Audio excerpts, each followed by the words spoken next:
नमस्कार. जनजागृती न्यूजमध्ये आपलं स्वागत आहे.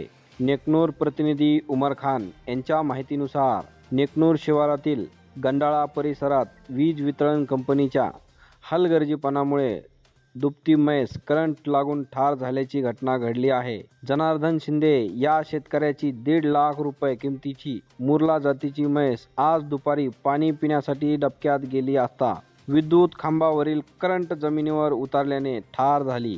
अतिवृष्टीमुळे आधीच संकटात सापडलेल्या शेतकऱ्यावर या घटनेमुळे दुहेरी संकट कोसळले असून परिसरात संताप व्यक्त केला जात आहे. आपत्ती व्यवस्थापक विभागाने तातडीने पंचनामा करून नुकसान भरपाई द्यावी अशी मागणी नागरिकांनी केली आहे. जनजागृती न्यूज बीड. हे जनार्दन शिंदे आहे आमचे नेकनूरचे.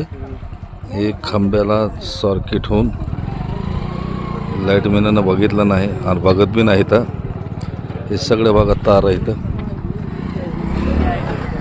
आज म्हशीचा 2 लाख रुपये आमचे जनार्दन शिंदे यांचा नुकसान झालं. याची भरपाई करणार कोण?